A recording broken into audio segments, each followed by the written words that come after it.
Yay! Good evening, colleagues. What an awesome, interesting evening this is. I am so honored, in as much as I am so excited to host this session.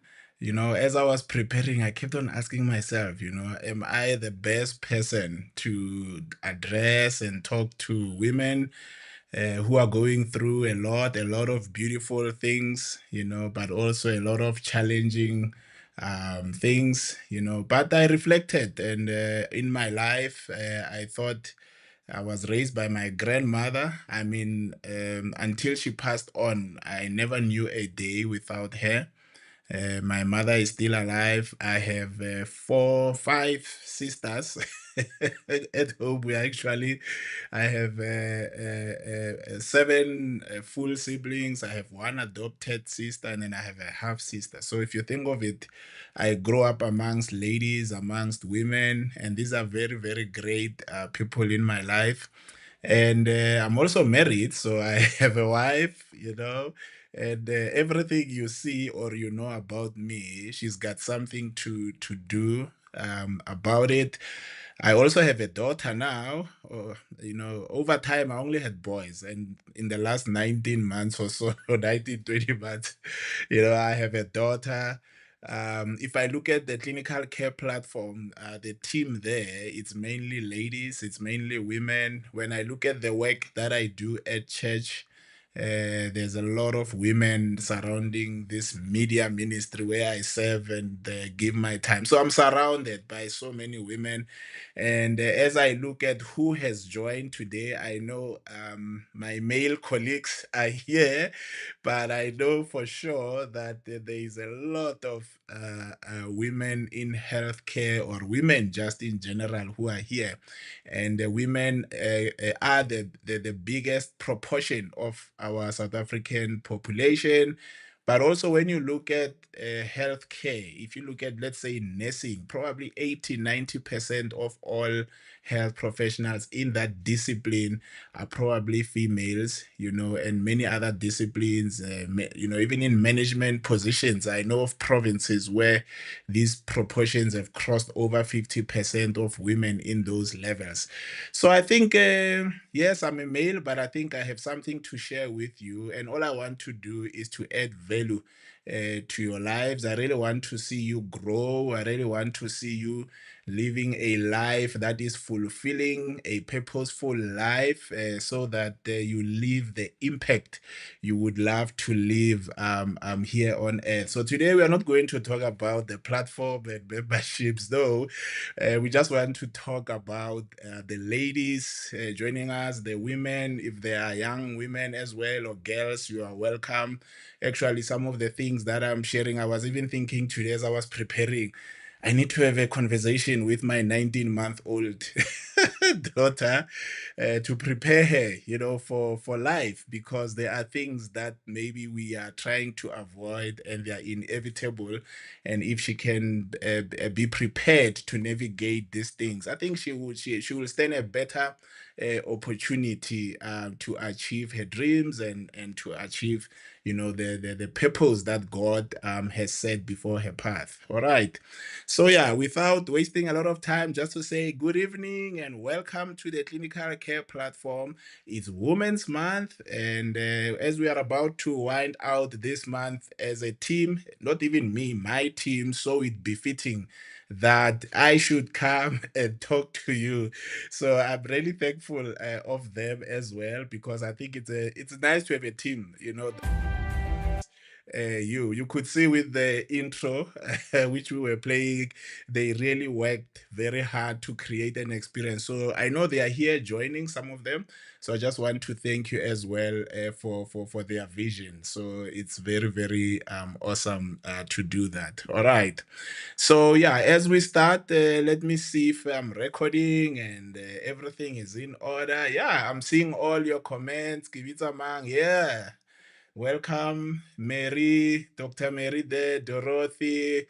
Ahmed, Alfred, I'm so happy to see my male colleagues who have joined because I think there's something for everyone, you know. So I think it's going to be empowering for all. So you are all super, super, super, super, super welcomed as we are about to start. Um, yeah, what you're looking at there on the slide reads as finding purpose in pain. You know, I think this is a very important message to everyone who has attended, though the focus is going to be on women, because personally, I feel that there's a lot that women go through. We all go through something, you know, issues of pain or bad experiences don't choose. And if you are here, you are not a woman or a lady, please stay put. Don't leave. There is something for you which can help you to lead a better life. So we are going to discuss how to grow, you know, from your hard seasons. And these hard seasons, you know, being informed by the experiences we have, which if we had a choice, we would want to avoid them. But yeah, we will discuss whether these things are avoidable or not, you know.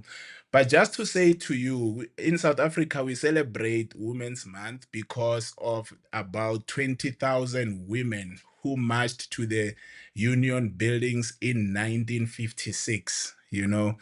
They weren't just, you know, protesting like the past laws, because obviously, you know, we know about the past law. Some of us we have never experienced it, but I'm trying to think if there was a law to restrict my movement, how will I react to that, you know? But they were declaring that African women would not be silenced, controlled, or even diminished, you know? So in 2025, today, like I've said, we have so many women in leadership positions. I spoke about huge percentages of women who are nurses, you know. And in 2025, I think women face unique challenges. It might not be the past law, but there are other things, you know, whether it's gender payment gaps, you'll find that people of the same skills, but by virtue of gender, a female gender may disadvantage you to getting a job or to even being paid a fair income. Very, very important. Workplace harassment, it can happen to both males and females, but females carry the biggest burden of these kinds of issues. You know, women, yesterday I think I spoke a little bit in the webinar about women having to do proper paid work, but also unpaid work, caring for children, cooking, cleaning our houses, and also taking care of the big babies, which is people like myself, you know. So, yes, there are no past laws, but there are issues that continue to impact on the ability of women to achieve their fullest potential, which is very, very crucial for us to appreciate, you know. So I've put a statement there which says each one of us, each one of you joining tonight is unique. Do you agree with me? What is your take on what I've just posted there? If yes, please put a yes in the chat and say, yes, I agree that as I have joined tonight, I'm unique. I see thumbs that are going up. So it means we are all in unison, you know, that all of us are unique to a certain extent. Let me ask you the follow up question. And this one, I want to run a poll and ask you how many of us, since we are unique, you know, how many of us believe that we have reached our fullest potential, either at a personal level or even at a professional level? Because if I say business, some of us might not see the work we do every day as part of a business. So this one I really want to see. Let me see if I can run a poll. There we go. Yeah, so how many of you believe that you have reached your potential? I know there's people joining us because we are streaming on the socials. Just type in there on the timeline. We will see your comment, I can assure you. All right, so I'm just going to run this for like 30 seconds as part of our intro. All right, so I'm going to stop it. All right, and show you. So So, whilst we believe, most of us, that we are very unique, and that means we have something to give to this world, when it comes to a question of have you managed to achieve that fully, you can see that the majority, 74% of us here, believe that no, I have not. So, you have hope that you can still achieve it, and I feel the same almost. Actually, most of the time, this is how I feel, and maybe it's one of the reasons why I have pursued to develop myself and to look at how I can grow, professionally. And I actually went to did a Google search, to try and see this word personal growth. Personal growth, is it something that people are always searching? Is it something that worries people a lot or not? And I have found that, there's over 44 million point five. Basically, I could easily say 45 million searches have been done so far on Google just on the word personal growth. Now, we are unique. We don't necessarily believe that we have achieved our best yet. Therefore, we feel the need to improve, and it means we do try to search, So, personal growth is very, very important. And many people do feel like they are doing well in that space, but I know that the majority of people may not feel that they are growing the way they need to grow. Yes, you might have a credential, a PhD, a master's program, many certificates, especially around skills. But when you talk about personal growth, it has to do with your ability to become a better person. And there are so many things that can limit our ability to achieve this particular goal. But before I go there, I have a follow up question for you, which is very important. Um, just type a yes or even a thumbs up is fine. You know, um, um, um, if you love bad experiences, do you love bad experiences? Have you fallen in love with bad experiences? If you feel like yes, I have, type a yes in the chat or give me a thumbs up. You are left with few seconds. Let's see. Uh-huh. I'm not getting a lot of responses in that space. So most of us don't love this. I see a no, no, no. We don't love bad experiences, and I think it's a fair response. It's a fair, honest response. So maybe love is a big word, right? Love is a big word. Very few people love bad experiences. So let's look at maybe toning that down a bit. Um, type a yes if at least, okay, you don't love bad experiences, but you like bad experiences. Type a yes in the chat if you like bad experiences. Aisha says no. Everybody says no. It's such a mixed. Ivy says no. I don't love them. Even I don't like them. I don't want to hear about them. Ivy saying, I saw a baby there. I saw a baby. So maybe it depends. All right. All right. So let's say we don't love bad experiences. Okay. Okay. How about if you maybe kind of sort of, would you maybe if there's just two bad experiences in a year or in a lifetime, will that be fine? Lizelle says, okay, maybe. Lerato says, no.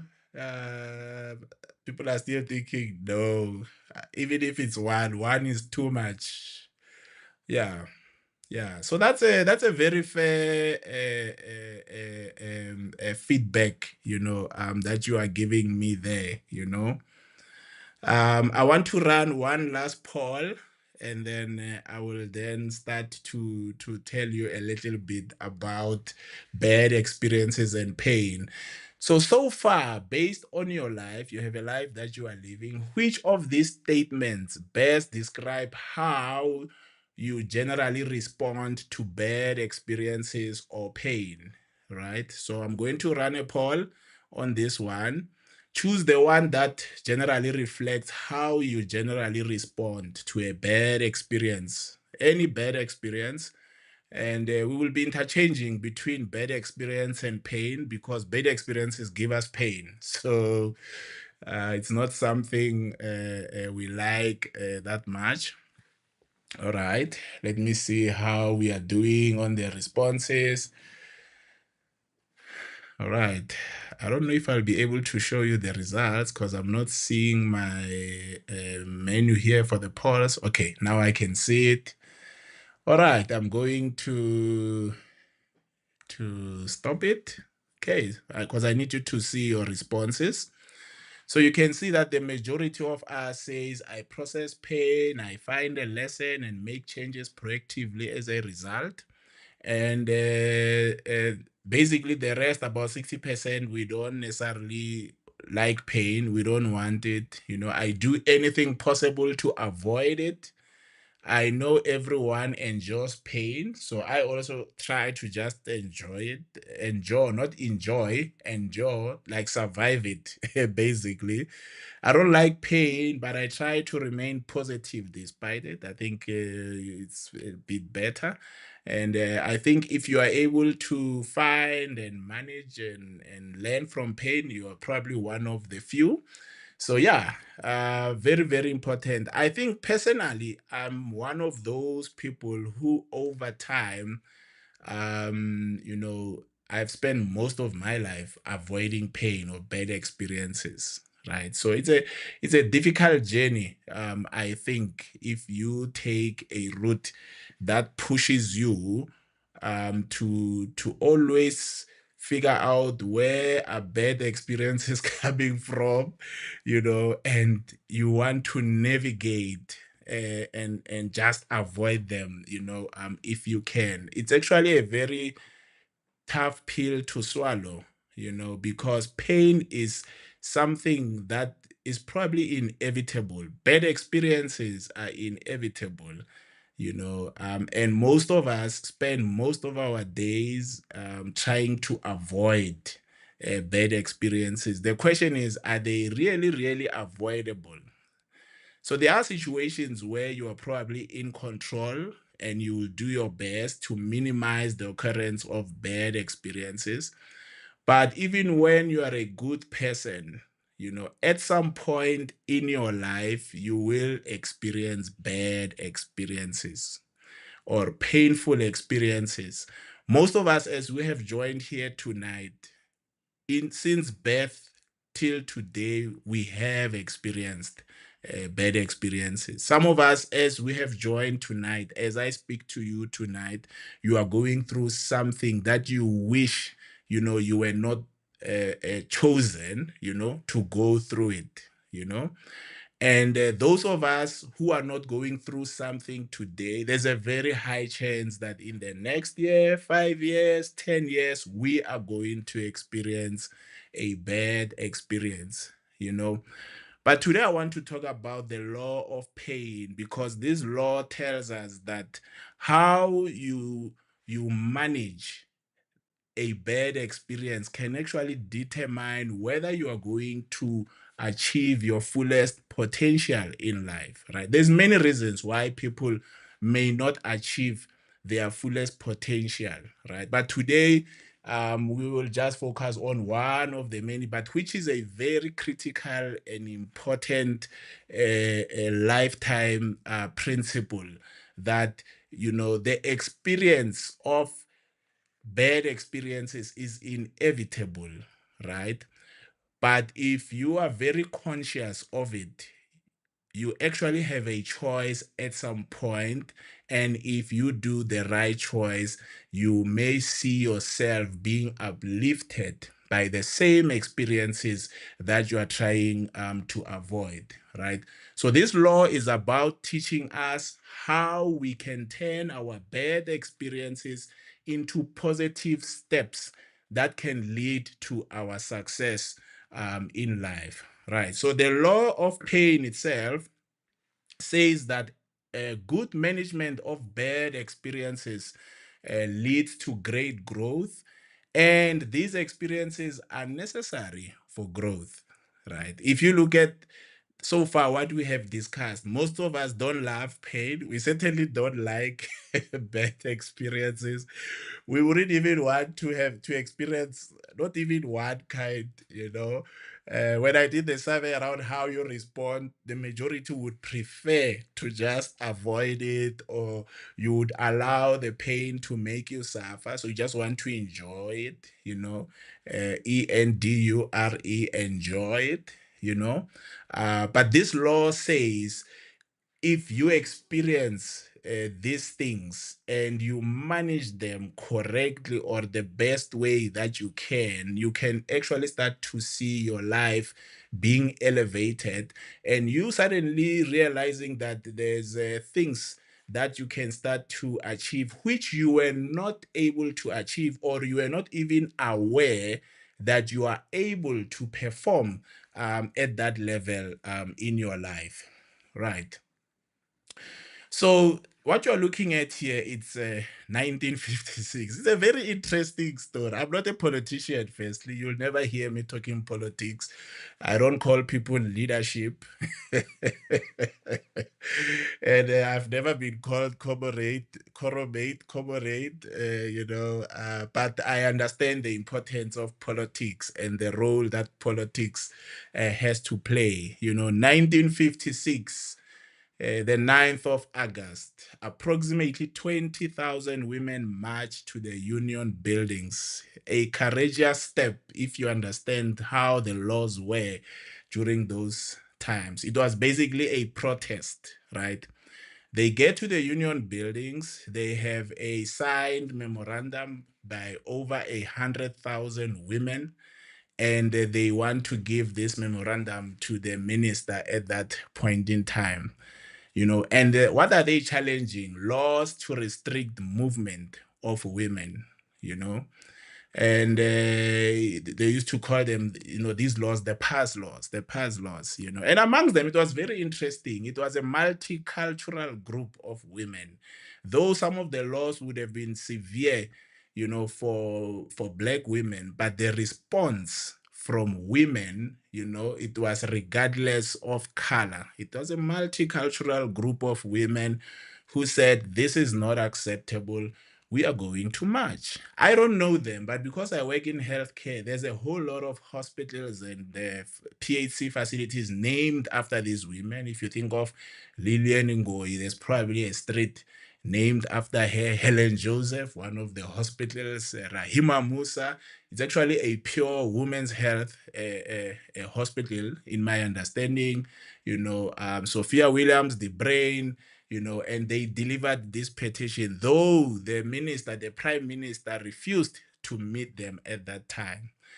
And after submitting the memorandum, they then just sat there silently for almost 30 minutes or so, And this is what was then called dignified resistance. You see, women are very powerful. Even in their silence, they can be very loud. You can hear exactly what they are communicating, even at the time. And then they sang the Nkosi Sikelela song at the time, and this then created a movement, which even today we are still celebrating. The legendary Wathinta Bafazi, Wathinta Imbokodo, Wathinta Bafazi, Wathinta Imbokodo. You have touched a woman, you have struck a rock. And I see the young people are not coping with this rock part, because I Googled, I searched, and I realized that there's celebrities and younger versions of women who say, I'm not a rock represents this or that. But I think we will discuss what the rock means to you, and then I'll also share why they couldn't have said Wathinta Bafazi, Wathinta Islahla. It couldn't be a tree, it had to be a rock, because there are specific unique things about the rock. So this march became a turning point in the anti-apartheid struggle. It demonstrated women's power and the unity across racial lines. This is very important, that it was not just black women, it was women across all racial groups. Their courage under the oppression really showed what this law of pain is about, and I'm going to be sharing it with you. They transformed their suffering, right, They transformed their pain, their bad experience, their suffering into a catalyst for change. These women didn't let pain or bad experiences to paralyze them. They channeled this bad energy, into purposeful action that changed history.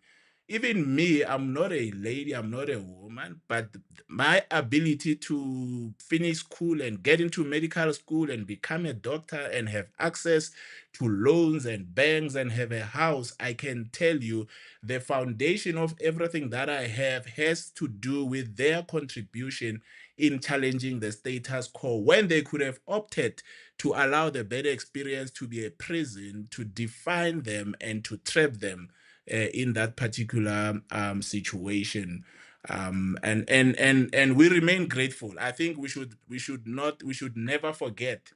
We must remain grateful. I mean, look at that. Even today, I don't know how they did it in 1956. Today, it's very difficult to get women to do something together, such that the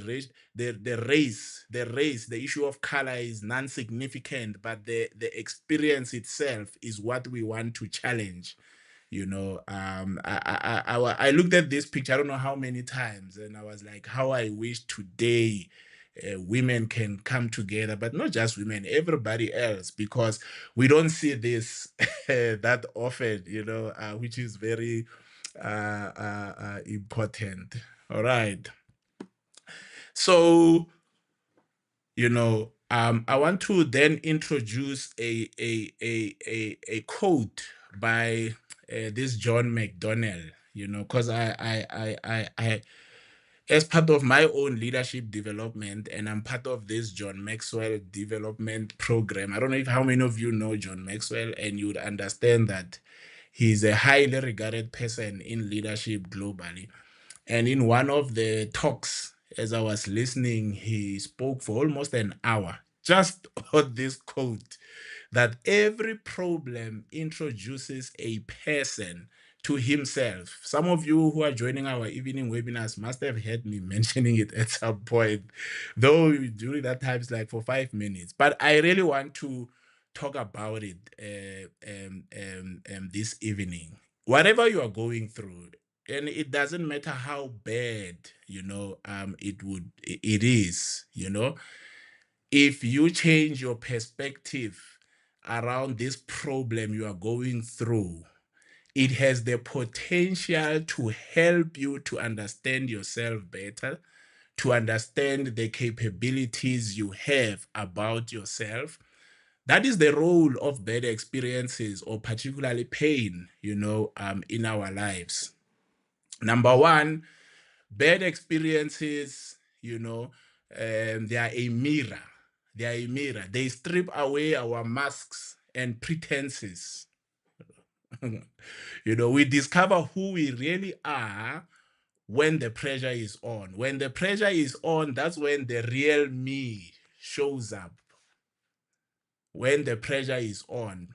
So if you spend most of your days and life trying to avoid bad experiences, you may never discover the real you. You may never discover the real you. This is very, very, very important. Number two, hidden strength. Most of us, we don't know our strength. Even me, sometimes I think that I know my strength. That's why the issue of the rock, and we'll still talk about it, hidden strength. Most of us, we do not know our strength until we are tested. So you have to allow yourself space to be tested.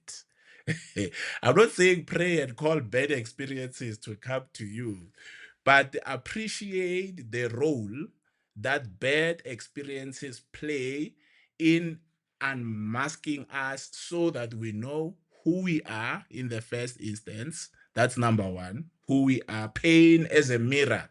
Write it down there. Pain as a mirror. Right. Number two, hidden strength relieved by the challenges and bad experiences that we go through. And the third part, which is very important, Character is built under pressure. There's a quote that says, smooth seas never make skilled sailors. Smooth seas. If the sea is forever smooth, how will how will the sailor ever become their best? You know. So these are the three things you need to write down. Bad experiences, pain is a mirror. Pain helps us such that we start to reveal we know our strength, our capability. But also your character, my character, over time is built by what? By these experiences that we go through every single day, every single year, right?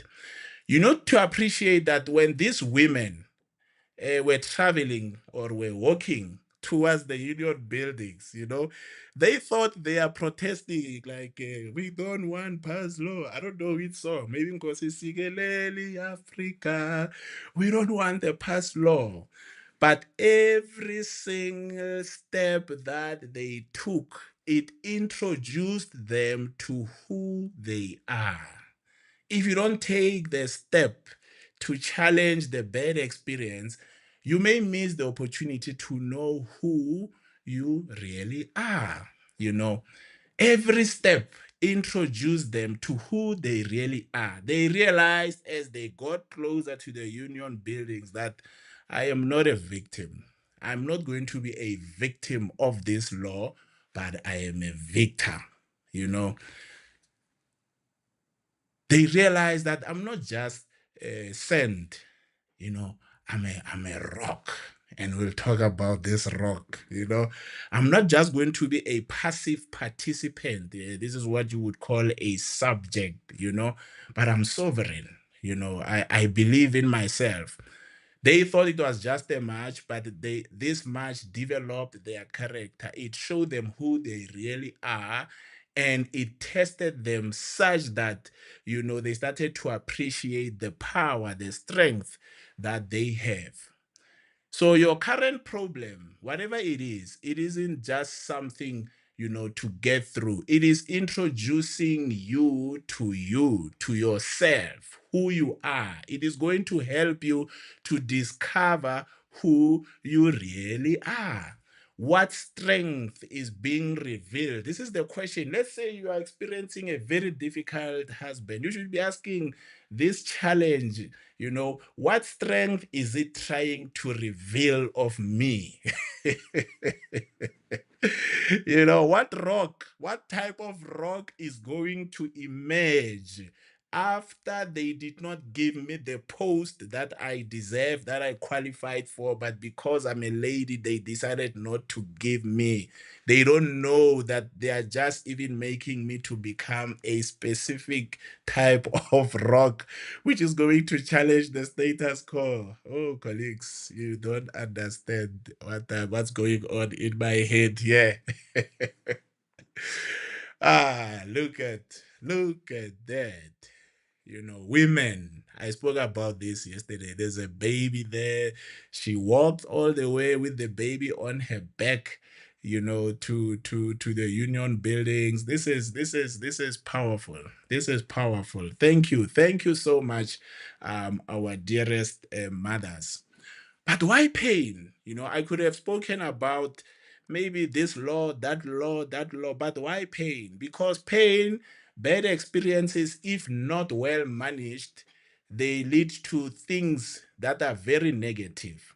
Firstly, we should remember that God gave us this hormone, and I'm talking to health workers now, adrenaline. What is adrenaline for?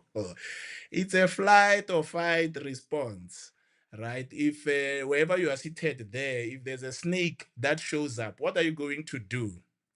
You are going to run. But why are you running? Because adrenaline has been poured. It will be poured so quickly. What does adrenaline do? Your pupils, they become wide because it's time to run. You can't be nearsighted when there's a lion chasing you. You need to decide where you are turning, left, right, or center. The blood is diverted from the tummy. There's no time to eat. right? But it is taken where to the brain because you have to think very fast, but also to muscles because they're gonna need a lot of nutrients and oxygen, so that you can even jump things that you never thought you would jump at that time. Glucose is released into the blood to feed those organs. Our storage lipids are released so that we have enough energy, you know. But God designed this system to be temporary. It was never designed to be a system that lasts for days, months, and years. It's supposed to be like 5 minutes, you run away from the snake and the adrenaline goes down. Cortisol also goes down. But what is happening now? You experience a bad experience, it traps you in a prison. You now have these enzymes, or I mean, hormones, which are supposed to be there for a few seconds. They are now there for a week, for a month, for a year. They wear you down. They wear you down. They lead to changes in your brain that may make you to have a post-traumatic stress disorder. You'll be suicidal. You may have, depression. That high glucose, what does it do? That's why whenever people have diabetes, we ask them about stress. Are you stressed? What's stressing you? How can you have a flight or fight mode for the whole year? Fat remains high longer than it should. You get anxiety, and it's not only that, by the way. You start to frown a lot, and someone who frowns a lot, you age quickly because those frowns now are becoming permanent, because there is this experience which has trapped you. It has kept you in a prison. you know you start to avoid certain places. You start to avoid certain people. You even name them triggers. You say, he's a trigger. That place is a trigger. And it's a place where you could find joy. Maybe it's a coffee shop where you are supposed to enjoy coffee so that the adrenaline. Now it's a trigger. Why have you even camped there? Why have you even named it in the first instance? It's a trap. And it becomes a vicious cycle because now even people start to avoid you. Remember, pain is not good. Even the things you say, you tend to say very negative things. Suddenly, even people that you want to get close to, they start to avoid you. It becomes a vicious cycle.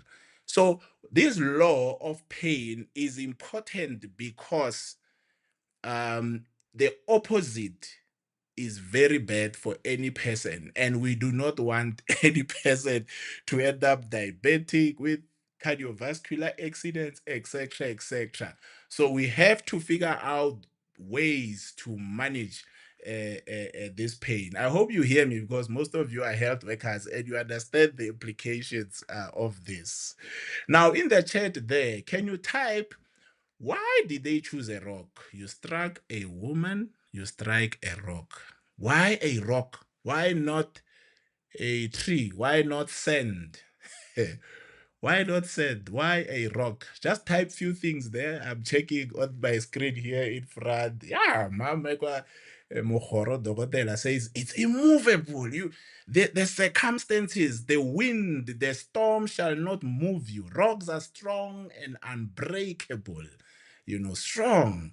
The rock is hard, and not easy to break. Kilebohile, thank you. Joy says strong, unbreakable, pain hits strong, very strong, durable. My wife at some point did geology, and when we drove, we used to find these funny rocks that are sitting as if someone put them there. And she's like, no, it's millions of years. I don't know what happens. What happens? The rock is just there. That's why the rock, don't miss the point. Resilience. Thank you, Pumulang. So rocks, as you look at these rocks on your screen there, they are strong, immovable. Huh? A rock represents something that is unshakable. And it doesn't mean things are not happening on the rock, Tendani. Don't forget. It means things are happening. We step on it. We sit on it.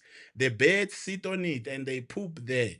You know, it remains strong in the presence of all these things that are happening around it. It doesn't stay strong just because there's nothing. It survives the storms. Very important. Endurance, rocks withstand storms, rains, even me now, as I speak to you, I'm not worried that this house is going to fall on me. Why? Because the foundation of this house is made out of rocks. I trust the rocks to keep my family safe. Foundations you can't have a foundation without rocks. Women, you are the foundation of our society. You are the foundation of our homes. Everything in society is built on you, our rocks. You can imagine how life would have been without you.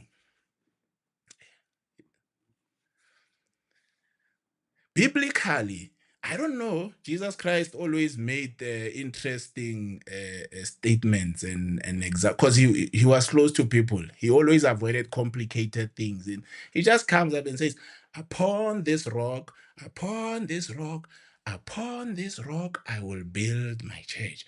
Upon this rock." Why didn't he choose a tree? Why didn't he say upon a tree? Upon something? He said upon the rock. So traditionally, religiously, the rock is something that is very strong, which we can rely on when the storms do come our way. What touch you, mama? What touch a rock? Ooh, this is so powerful, even for me. As I speak to you, I'm speaking to myself, colleagues. Like, I'm getting encouraged because I'm also going through a lot. I'm as human as you are, and as I speak, I'm realizing, no, man, that problem is nothing. No, man. Because I have my wife, she's my rock. My daughter is my rock. My parents, my neighbors who are mothers, they are my rock. My mothers at church, they are my rock. I worry about nothing. So when life strikes you with pain, adversity, and injustice, you have a choice. You have a choice. You have a choice. You can crumble like sand, or you can reveal that you are made of a rock. These 1956 women discovered that they were rocks, unbreakable foundations that could bear the weight of the whole nation, not just the few millions who were there. Up to today, we are still held strong by the foundation that was built by these women. This is who you are. This is who you are as well. You know, the rock represents the hidden strength. You see it hidden. Now, it's hidden because it is the bad experience that is going to expose this strength. Without the test, you don't know your capacity, you don't know how strong you are.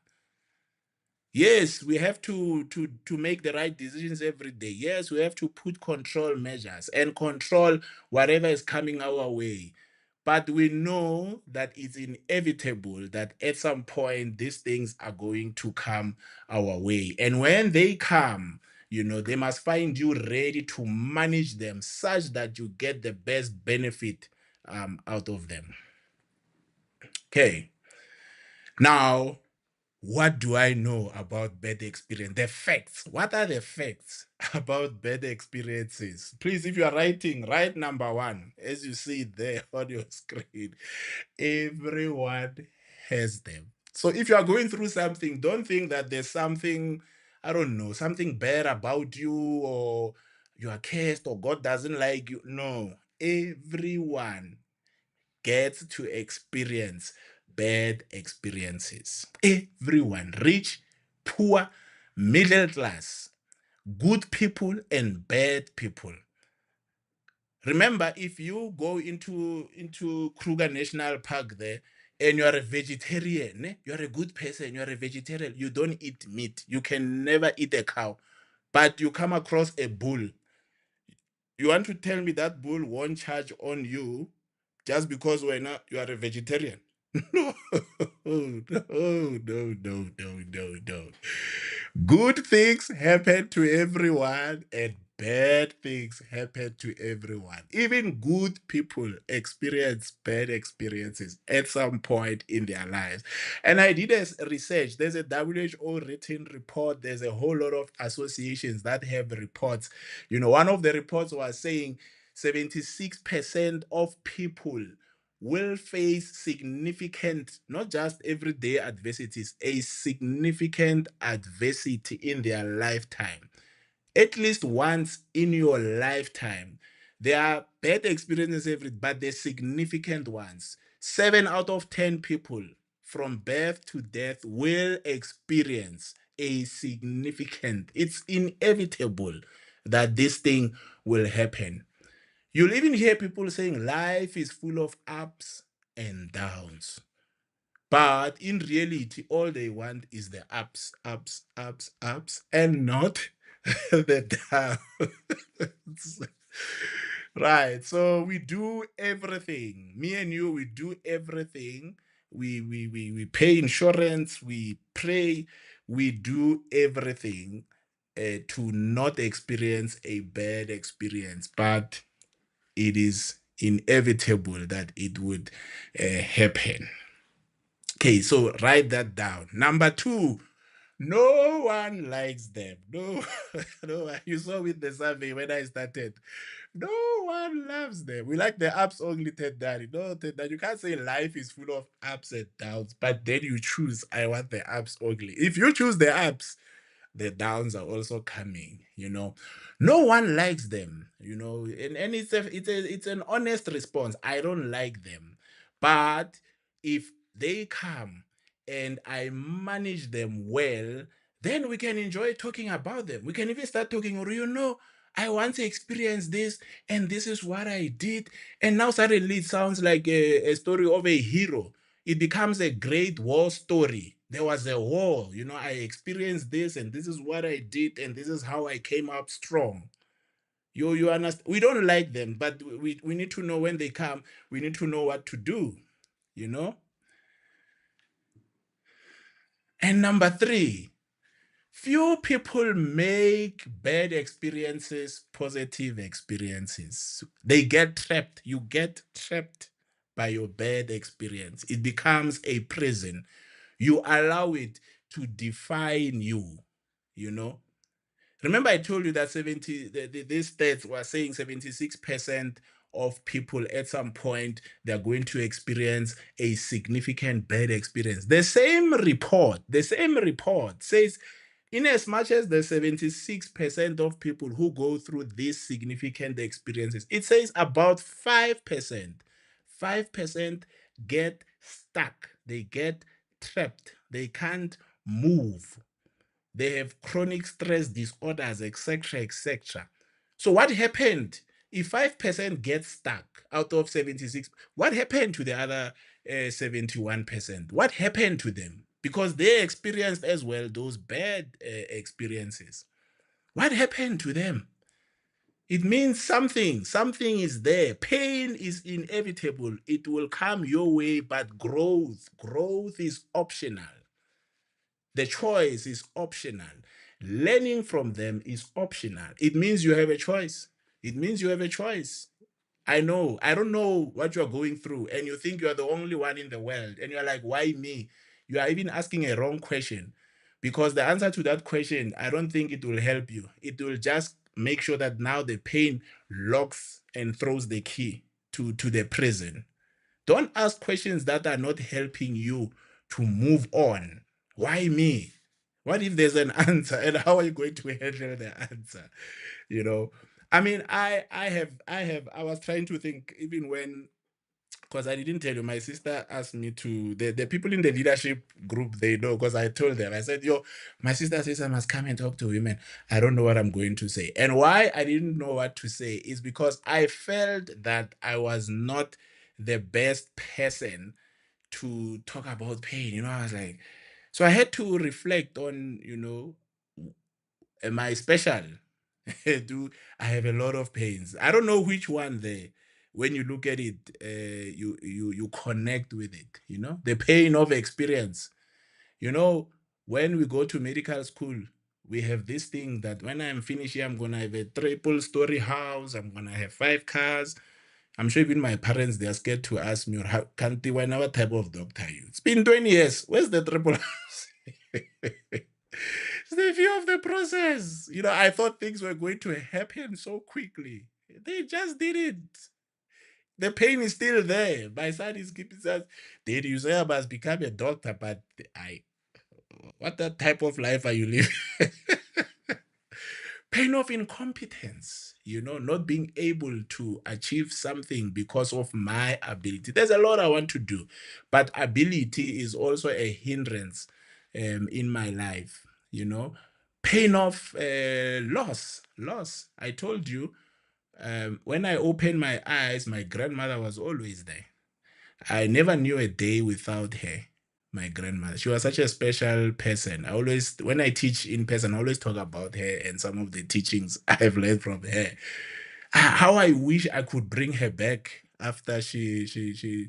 And the thing is, she lived long. That's another problem. I mean, she lived up 97. Now, it was so long. I was so attached, and as a doctor, people don't expect you to feel pain. It's like when you understand death. I don't know what communities and families think of healthcare. It's like because you see people dying every day, please don't cry. People come and go.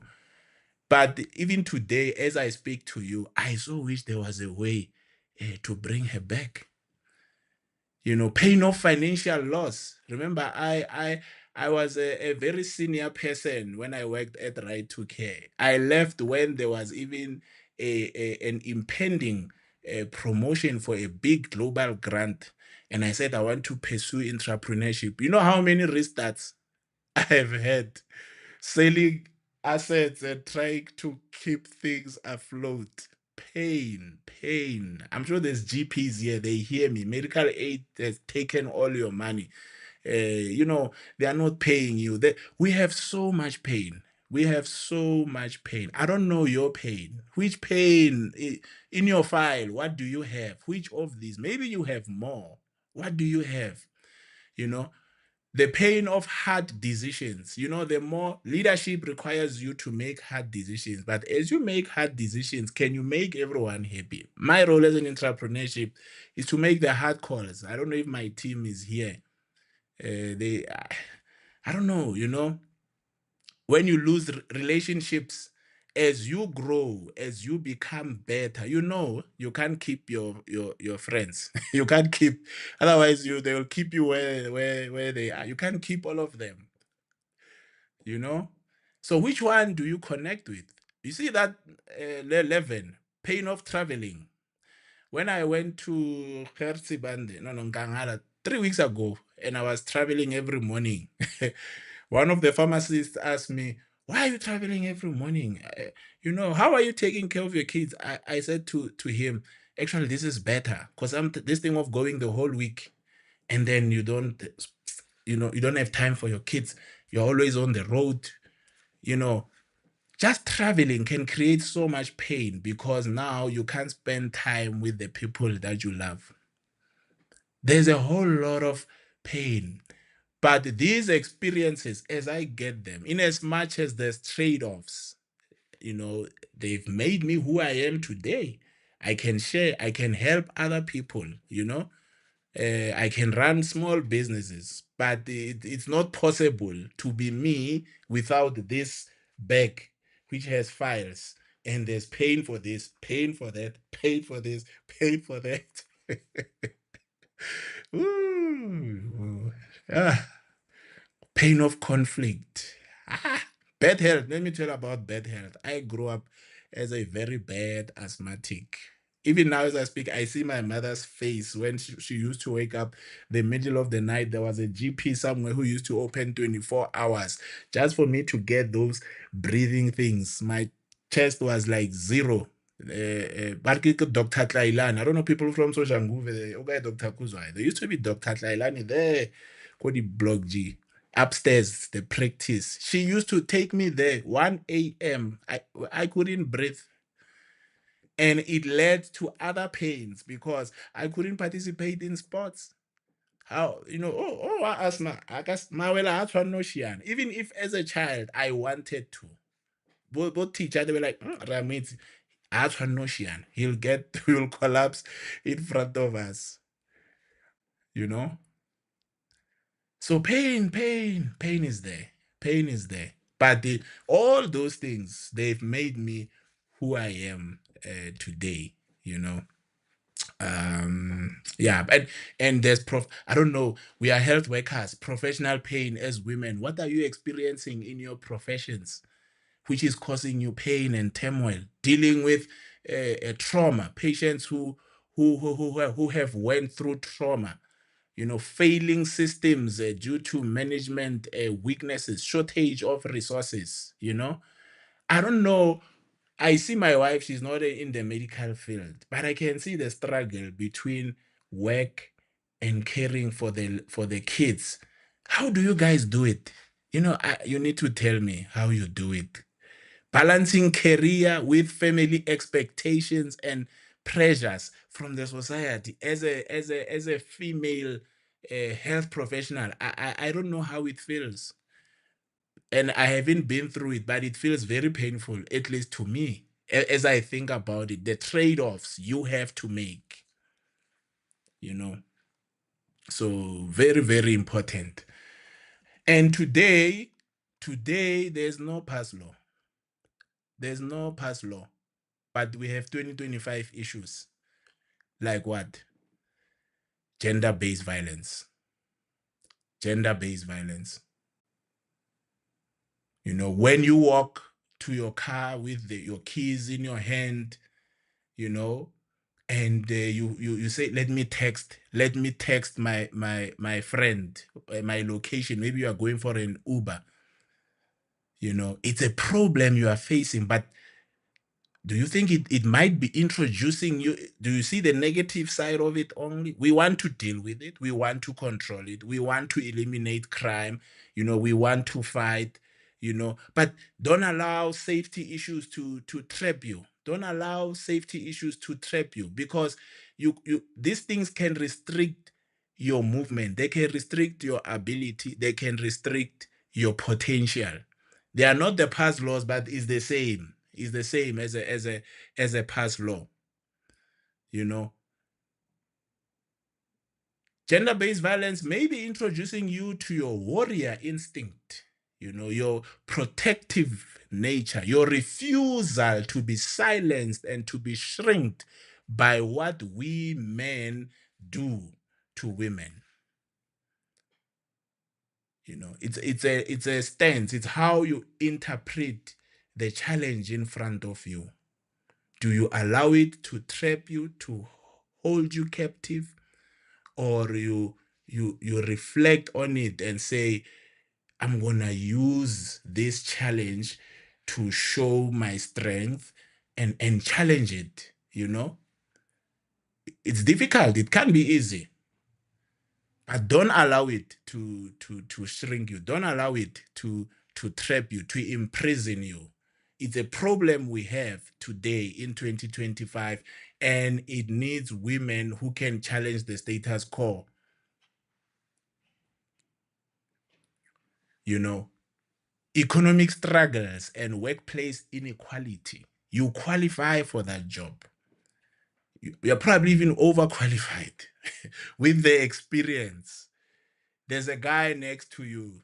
He's less experienced, but by virtue of your gender, your access to career growth is limited by virtue of you being a woman. You'll end up being overqualified, Refilo, because when you realize that by having the same qualifications as me, you are not winning, you say, maybe let me do a PhD, maybe let me do another one, you know. But you can frame the problem, as tough as it is. You can frame the problem and check if this is not introducing you to your entrepreneurial spirit, your place to innovate, your determination to create your own opportunities and say, I'm not going to be trapped by these people. I'm going to channel my energy to create my own opportunities. In as much as you could start to challenge the situation there in the workplace, you know. So all these problems can always be framed such that they are not able to define you or to imprison you as real as they are. I'm not undermining how real they are, but don't allow them to be a trap, to be a prison, and to define you and to even make you sick. Single motherhood, when you are raising children alone, and society has a lot of questions about your choices and how you go about doing your work every day. They don't understand the challenges that come with raising children alone. It's a problem. It's there. It affects us. It affects women every single day. Is this problem introducing you to your superhuman capacity for love? That means you're able to give your kids enough love even when it's you alone. Your resourcefulness as a woman, your ability to be both a mother and a father. It sounds impossible, but most of us are raised by single mothers. Single mothers alone, even when the husband is there. Sometimes he's there physically, but you know, I'm sure you know what I'm talking about. Most of us are raised by single. I mean, my mother, I don't know how my grandmother did it because I used to go with her to the kitchens. I don't know if you guys know the kitchens. She worked for the for to working the household helpers, and she had a met them for Monday, and met them for Tuesday, and met them for Wednesday, and met them for Thursday and Friday. And I used to go, and they used to like me. Those madams, they used to help me to do maths on their computers and stuff. But how did she afford to take my mother to study and become a teacher, whatever? I don't know how she did it. The challenge of being a single parent pushed her to be a very resourceful, a very thoughtful person. Because yeah, my mother is a teacher, and even my father, she was raised by her mother. She even told, let me not disclose family issues, but he told me what happened to his father, which I can't say because I didn't ask for permission. You guys, but he was raised by his mother, and actually, I've learned that my surname Mawela. It's my grandmother's surname. It's not my grandfather's surname because he did whatever he did, and he managed to get some education, to get a job, and to do whatever he can. And he was not alone. There were five other people in the same household, one woman. So as I said, it's not just theory, it's what women are already doing. And if you are challenged by single motherhood, you can rise above that challenge and really allow it to unmask who you really are, show you your potential, and build your character to be a very strong woman, which you can transfer to your children as well. You know, self doubt. Self doubt. Many women around me, the young ones, they have this imposter thing going on. I don't know where it comes from. Like you just doubt yourself. You doubt that you can do what Dr. Mawela is doing. Let me tell you, you can do it. You can do it. When you feel like you don't belong in that boardroom, you belong there. Stay there. Stay there and challenge the status quo. When you feel you don't belong in that theater, or I don't know which space do you feel like you don't belong in, stop doubting yourself. You can do it. You can do it. Even if there's 10 men in there and you are the only soft voice, stay there. Stay there. Allow the problem to help you to become a better version of yourself. Could this problem be introducing you to your unique perspective, your authentic voice in that room? You know, your right to take up a space where many people feel you don't belong. Yeah? Could it be? Mental health. Mental health and mental health struggles. When anxiety keeps you awake, when depression whispers lies, please make sure that you interpret them as lies. It tells you take your life. Don't take your life. It's a lie. You are so valuable. You have so much to give in this earth, you know. If you are struggling on mental health issues, could this mental health challenge, be introducing you to your resilience, the rock, the resilient rock, the rock that has capacity to heal, to have empathy? Oh, because if you've been through it, you'll help so many people, because you'll understand when other people are struggling from mental health issues. Mm, you know. The 1956 women didn't know that they were rocks until they were past laws. You also don't know that you're a rock until you got the mental health problem, until you doubted yourself, until there was violence against you, and you are still here tonight. You are still alive. It means you can still challenge yourself to live a better life. Every strike, every problem is introducing you to yourself. Every painful experience is not going to break you. It is revealing the unshakable foundation you've always been. Remember, pain doesn't bring new capacity. You were like that before the pain. My grandmother was single before she was single. She had capacity to raise children alone before she was defined as a single. It was always there. Mkulu had to live. Okay, he died. He had to live for my grandmother to appreciate herself, to see the strengths she had. She didn't know. All along she thought, no, I'm sorted. But because there was someone else. Woo! Every strike, every problem, every painful experience is not breaking you. It's revealing exactly the strengths you have always had in your life. Okay, we need to finish. You can see now I'm becoming a preacher. So, a few things that we know. While 70% of people experience trauma, only 5% develop PTSD.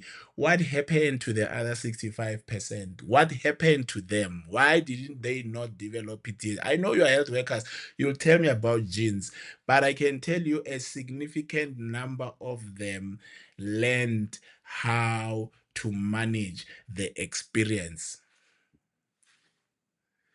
89% of trauma survivors, 89, report at least one aspect of growth. It's not always negative. If you had all of them at the same time, you would find that the majority of people who experience what you have experienced actually come out strong. Either a renewed appreciation for life, stronger relationships, or even discovered inner strength. Even in HIV, by the way, I always talk about these serodiscordant couples where one partner is positive and one partner is negative. I'm so shocked how people survive that. The majority, if there's 100 of them, I can tell you 99, their relationship is going to be strong. I'm not saying go and get a disease to try and have a better relationship. You can have a better relationship without the disease. But these challenges, for the majority of people, is what they need to live their best life. Very, very important, right? Let's see. So you have a choice. It means the 70, if there were 70, what was that number? Let's see. What was that number? 70%. You see, 76% of people experience significant, 5% get trapped. The 70% there, the 70% there decided. They said, am I going to go through pain or grow through pain? So they decided to say, I'm going to grow through pain. I'm going to use this situation to uplift myself, to learn better about myself, to be creative about it. Maybe even start an NGO and go and empower other people. You know how many people go through something and start training programs to help other people to not go through what they've went through. This is exactly what this is all about. When you decide to not go through pain, but to grow, to allow bad experiences to elevate you into a better person that you are meant to be. You know, imagine. I mean, think about it. Okay, this is not a. I'm not preaching. I know we have many beliefs, and please, if you have a different belief, don't leave. I'm just narrating to those who are Christians. Imagine if Jesus Christ didn't go to the cross. If you believe in Jesus, what if he didn't go to the cross and he thought, "Yo, it's too painful"? Where would you be? Where would you be? If you have a different religion, your savior, what if your savior did a U-turn on you? What if your savior did a U-turn on you? There's no you without the nails in his hands. And that thing that they put here on his, I'm trying to find the camera there. Huh? Without the thorns on his head. There's no you. There's no this webinar. We are done and finished. And please don't leave the webinar if you are. I'm not trying to convert anyone. I'm narrating a something you can relate with, which is very very important. And even here, I'm just quoting colleagues. It says here, Psalm 30, verse 5, weeping may endure for the night, but joy cometh in the morning. Let me break it down for you so that you don't miss what this psalm is saying. Ne? Weeping, weeping. It says weeping. It makes it real. Basically, that's it. It means we are going to weep. Then, Danny, we are going to weep at some point. We are going to weep. It's real. Ne? Meleda. Weeping is inevitable. That's what this it says weeping, right? Weeping is going to happen. But look at what comes after that. It says for a night. It didn't say for a week. It didn't say for a it's a this is so weeping will come, but it's for a short period of time. It's temporary, for a night only. But joy, look at that transformation from night to morning, night to morning, night to morning, night to morning. Ooh, I love this. I love this. Okay, we pick. Come, but note you are just passing through. By tomorrow morning, I'm sorted.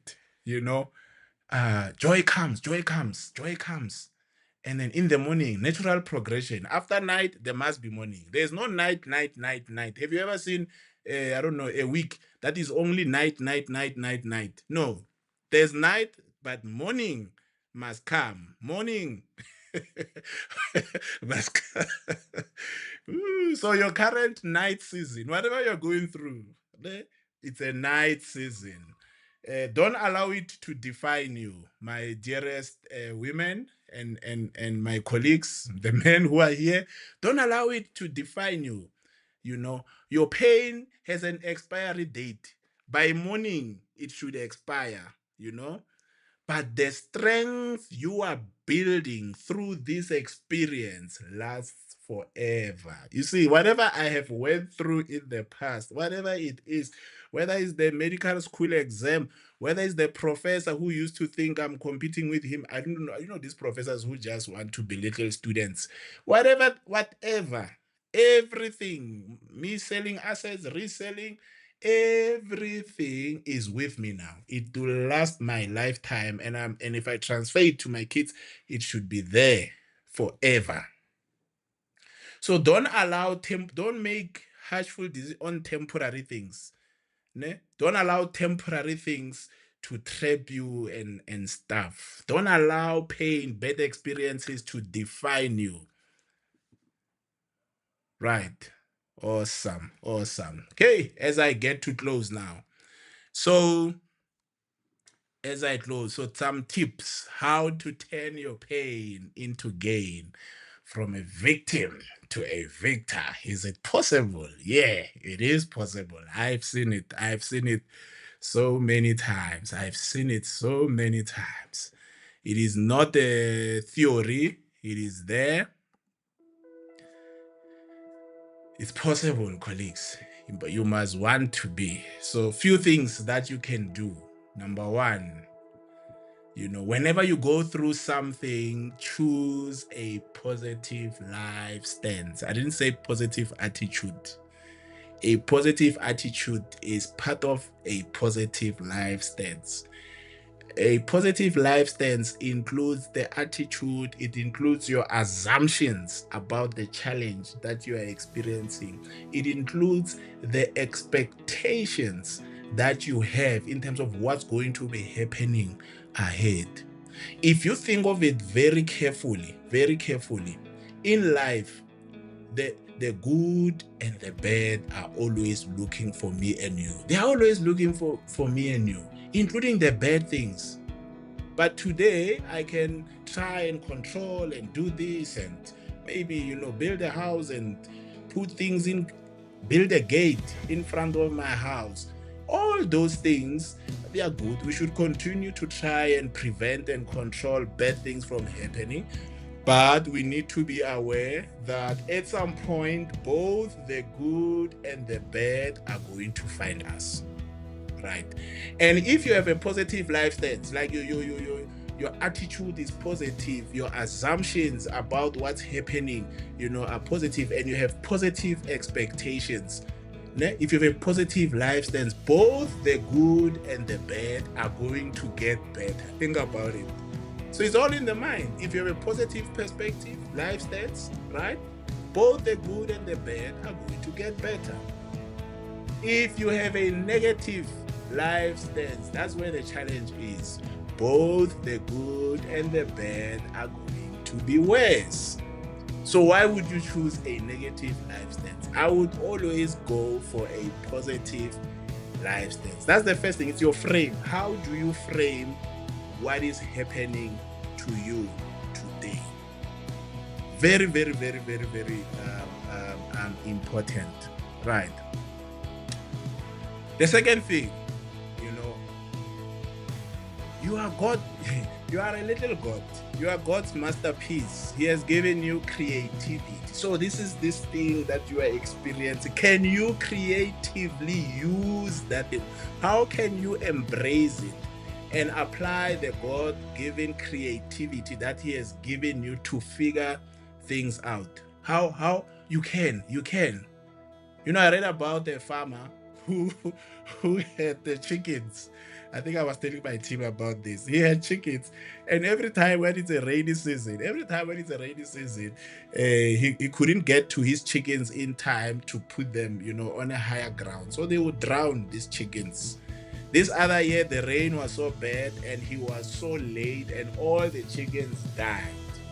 Then he went to his wife. Hey, my wife, I'm sick and tired of this thing. I'm selling this farm, but it seems I can't sell it because there's no farm anymore. The chickens are gone, And the wife said, okay, I hear you, but why not buy ducks? Why not buy ducks? What is this is creativity. He's telling him, maybe forget the chickens. This is the problem. Because ducks, rain or no rain, they know how to swim. I read a story of a lady called Cheryl. She's the wife of the pilot, the first plane to crash on the 9/11 thing there in the US, World Trade Center. There, you should get her book. It's called Beauty Beyond Ashes. Beauty Beyond Ashes. A housewife turned public speaker, turned entrepreneur. Before the husband died, he was a pilot of that plane. She thought things are figured out. He left. He left not in a planned way. He left like that, and she was having children, and she had to speak for the first time in her life at his funeral. She now has a book. All these books and all the coaching she gives to women who are going through pain are not possible without the husband dying. They are not possible. That bad situation has elevated, but she has creatively used that experience, right, to come to reframe and do something with it. The third thing, what can you learn? I've heard people saying sometimes you win, sometimes you lose. Yeah. Stop quoting such things. There's nothing like that. This is not a soccer game. We are not in a soccer game here. This is life. In life, sometimes you win, sometimes you learn. Can you say it there? Sometimes, wherever you are, sometimes you win, sometimes you learn. So, this situation, as it happens to you, what can you learn? What are the key things that you can learn from these things? Don't, there's no losing. We are not losing anything here. We are just learning and becoming better and better and better and better. So, number one, choose a positive life stance. Number two, embrace your creativity. Number three, learn. What can you learn from this situation? Number four, after learning, something must change. Something must change. You can't learn. Something must change. Who do you need to start bringing closer to be your friend? Which friend do you need to let go of? Which book do you need to start reading? Which NGO do you need to start? Which masters do you need to register for? Which skill do you need to develop? Which attitude, personal attribute do you need to work on? It's unlimited. That's how you use a bad experience to your advantage, to the advantage of other people. Very, very, very important. And remember, number one, write them down. Choose a positive life stance. Embrace your creativity. Learn something, from this experience. Something has to change. You have to change something around. You have to start something new. You have to stop doing certain things, And number five, take responsibility for your life. Don't blame. Being wow, it's not going to help you. Take responsibility for your life. There was a farmer whose donkey fell into a pit. The donkey fell into a pit, and it was screaming. Roar, roar. He tried to say, how can I pull this donkey out of the pit? He realized, no, there's nothing I can do. And this donkey was also old. The donkey was old. So he called his neighbors, come and help me. We need to close this pit because we can't pull him out. And he's old. They started to pour some soil. After a few moments, they started to pour. There was no crying.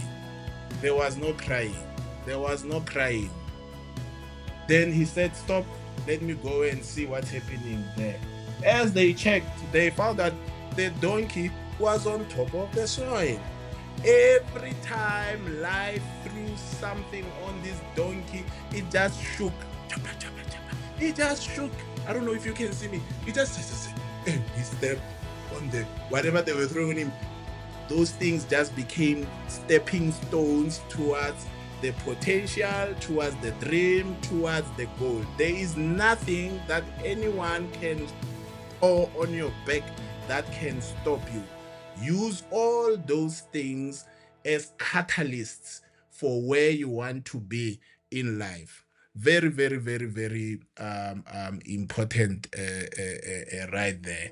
So don't allow it. Professor Don't Kondesi allow Maba's it. journey to the health Look at sciences has that. been marked by determination, resilience, and a commitment to breaking barriers. From navigating the challenges of studying medicine in Afrikaans and repaying hefty student loans, to becoming the first woman to specialize in neurology at WITS, her path has been anything but ordinary, guided by mentors and driven by a passion for teaching and patient care. Prof. Mathabe now leads a dynamic department dedicated to training the next generation of urologists. Through collaboration, innovation, and a deep focus on student support, she continues to shape the future of health sciences in South Africa while inspiring women leaders to follow their dreams. Just listen to that. Just listen to that. There is no Professor Mathabe if she decides that medicine is too difficult in Afrikaans. You did it in English. Yeah? She had a, you were saying, I have a student debt. She had student debt. You are saying, no, the thing that I like is done by men. She went for urology. What's the worst you can ever do as a woman? Is to go and study urology, a male-dominated field, to go and serve men who don't respect women. There's no her. You can't define her without everything that she has went through. Actually, these things, that's why they are in the middle. There's a story behind her. And maybe that's why she keeps on doing what she is doing. You know?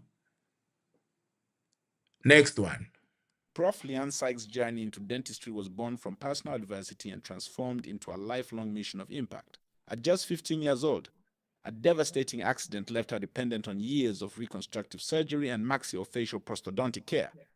What could have broken her spirit instead ignited a passion that saw her return, years later, not as a patient but as a professional standing over the very same cubicle where she once received treatment. Today, as an academic leader, researcher, and mentor, Sykes is shaping the future of prosthodontics, championing research, and inspiring the next generation of dental professionals with resilience, compassion, and purpose. This is embracing the creativity that God has given you. She experiences a bad incident that requires prosthodontic care.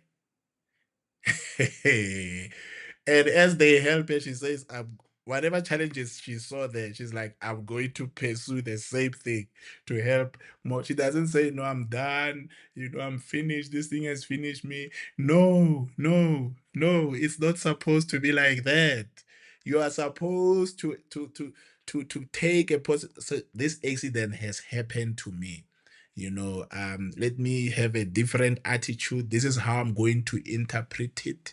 Since I see there's so many challenges to get these surgeries, I'm going to pursue, this. And now I don't know how many people she has trained, the impact she has had. Without that accident at 15 years old, maybe she would have chosen a different career. I'm actually sure of it. The only reason why she became an expert in that field is because of what she has experienced. Very, very important to appreciate this. So I ask you tonight, it's no longer today, what is your current bad experience trying to introduce you to? That is the question to you. What strength is awaiting to be discovered? We can't wait for, because if you get there, who's going to be the biggest benefactor? It's me and everyone around you. We can't wait.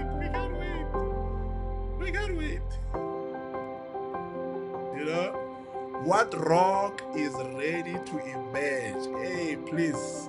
Now I want to speak my mother tongue. I want to say Oskaritima. What is it in English? Don't nisha us. Don't be stingy.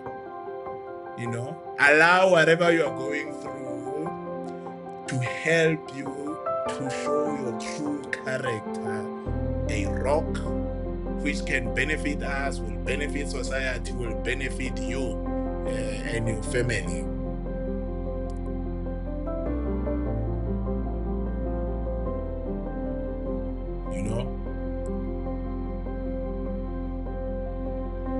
So as I close, may you just repeat this prayer after me. Wherever you are, just say, God, I thank you that you have been growing me through every pain I have experienced. Oh, I think I've changed. Sorry about that. Say, I'm a daughter of the 1956 women who refused to be silenced, When the healthcare system tries to diminish me because I'm a woman, it has struck a rock. When patients question my expertise because of my gender, they have struck a rock. When I'm expected to work twice as hard for half the recognition, they have struck a rock. My compassion is not a weakness, it's my superpower. It's your superpower, your compassion. Please, you are a woman. Don't try to be a man. We prefer you as compassionate as you can be. My tears for patients are not unprofessional, they are healing. They are healing because you care, you have empathy. My voice advocating for change is not too loud, it is necessary because without it, change will not happen. I stand on the shoulders of women who marched so I could serve. I carry their torch in every ward, in every clinic, in every decision, in every boardroom, in every meeting where you find yourself. I am not just a health worker, I'm a healer, I'm a leader, and I'm a rock. And when this broken world strikes me, it discovers that I'm unbreakable, I'm unshakable, I'm unmovable, I'm unstoppable, and we are the rocks. Take a step short whenever you feel low, whenever you feel like crying, whenever you have a lot of emotions, whenever you are being challenged, whenever bad experiences are showing up, just go through it and remind yourself that this situation is meant to bring the best version of me. You know, I know we're talking about pain, and pain can be hectic. So can you stand where you are? I mean, I don't want to finish like people crying. I don't know what you guys are doing there. I want to dance for you. Let me see if I can pull it off. Yay! That's it. This is what you must do. Whenever troubles come your way, dance it. You see, I'm on the dance floor.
I don't know how I did that, but I thought I would surprise you. Wherever you are, colleagues, just to encourage you and to make sure that you don't look back, you keep on moving forward. All right, today there are no questions. I think it's just you know. Oh, since my Mabsuko, are we dating Nabi? I tried to dance, but as not that your best. Yes, you are right. You guys are the best. Gretel, Anonymous. Imagine not being a CCP member. Wow, those moves. Yeah, Margaret. Thank you. You see, Margaret has found a positive life stance on my dance moves.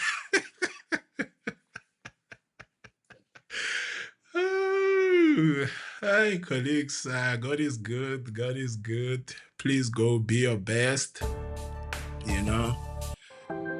Yeah. Because say side hustle dancing. No, you must come and teach me. Kimita Bang says we are blessed. Thank you, thank you. I'm also blessed because of you. I can't do this without you. So I know it took longer than I thought it was going to be 30 minutes, you know. But I guess I had a lot to say. Mamegwa says, Dr. Mawela Realeboha, may God continue to bless you. Oh, Konja, I can actually show you these things. I forgot that we have the technology beyond the wildest dreams. Amen. Tabi saying, did I give you the charms with my moves? Welcome, welcome, welcome. Welcome, colleagues. Thank you. Can we have the Sebos every day or weekly? Yeah, there's a lot on leadership. Aha. Plus, I'm wearing the Madiba.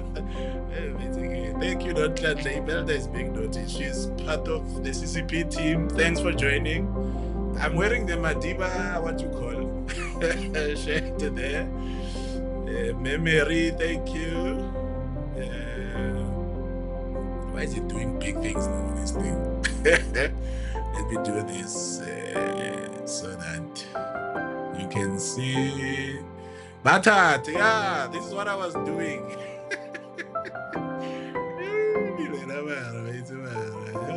Philip says, wow, so inspiring talks. Yeah. I can't select all of them. I'm just doing them random because at times when you go through things, we tend to think we are the only ones going through pain. Yes, yes. And don't take it for granted, but don't allow it to trap you. I think that is the most important thing. You know, it's inevitable. So there's nothing wrong, Kawena. You know, there's nothing wrong. It happens to good people, bad people, you know. Just be part of those who can respond and who can manage it so that you get the best out of it. Allow it to bring the best version of yourself, you know. This was amazing, Doctor. Missed you dancing there, though. Yeah, next time I have, I don't know, some 3-4 cameras so that you can see the body's moving, but the feet are grounded on the rock. That is therapeutic. Yes. Wifey, she was listening and I was dishing out all the secrets. Apologies. I didn't ask for consent, but love you, baby. Sipogazi, she's smiling there. You forgot to pull and release. You are disclosing my secret moves. What am I going to do next time? That's my wife, colleagues. She joined. I'm so happy. Loretta, resilience. You're welcome. Patience. Nihele, thank you for sharing. Amazing. May you, yes. I need those blessings. Thank you. Yes, if I don't win, yes, there are no losers. Sometimes you win, sometimes you learn. So if things don't go your way, say, what can I take from this, you know? Kembi says, awesome, much appreciated, Dr. Pastor. I didn't tell you something. I'm from a very, very pastorish family. I think the session was short. Serious. I mean, I actually tried to push to finish. I was like, ooh, but tomorrow it's a work day. What day is it today? It's not If it was Friday, I was going to dance for you again. Pumulang, Doctor, you made my day. Yes, thank you. You are welcome. And yeah, we'll share the recording, I think, with everyone and the team if it's here, so that if there are specific sections you want to reflect on, you just do that. We are never alone in pain. In fact, all of us were to put our pain on the table. Yes, we are all, there's no person who's not going through something. And that's why one day we'll talk about it. Every morning, try to aim to say something good to, you know, the first few people you meet. Just say a good word. You'll make their day. You'll be shocked. They'll even be shocked. They'll say, why? You know? Because we are all at any given time going. It's part of life. Remember, that's what the stats is saying. It's not just me. I'm not a motivational speaker, but I'm interested in transformation. I want you to be better. I don't want to leave you just inspired. I need you to embrace some of the things we spoke about. Dr. Kuzwa, are you there? What a powerful reminder. Watita Wafazi, Watinta Imbogoto. Thanks so much. Thank you, ma'am. Thank you, doc. Okay, I don't need the psychologist. I got my therapy. Don't be. I don't want a psychologist to call me and say, "What did you do?" Oh, Google, corner. Yes, we are wonderfully and fearfully made. Yes. Is this recorded? Yes, I think we have recorded. Anyway, our streaming, I hope the streaming is still there. So even if I had forgotten, if you go to our socials, you should find it. Sorry. Oh, Sepedi. Oh, Dihelile. Yeah. Ne? Dihelile. Ya Sepedi. Waresho. Tobela. Dihelile. Umpoche, ibilo ka romela voice note. Di gore ke bala ga botse. Thanks, doctor. I was trapped in adrenaline, now released. Yeah, it's not. You are not supposed to be having cortisol and those things longer than you should. They are there just to mobilize the energy you need to respond to your immediate threat. Now, if they are there for months and years, they will make you sick. That is the honest truth. Yeah. All right, let's Dr. Mawela, if leadership was a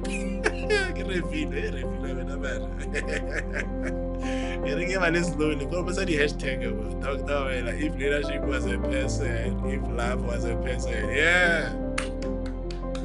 Thank you. I receive it with all the humility. My cortisol levels just dropped. Yeah, we don't want cortisol up there. Okay, that's it, colleagues. May I wish you a restful night with your families. Please do reflect on some of the points we shared. Also share it with your daughter, share it, I don't know, with your colleagues at work, and so that it can elevate you. Koparo says, I'm ever smiling. If my father was here, he'll be so happy to hear people calling me pastor. All right, let's call it a night. Thank you and blessings to you.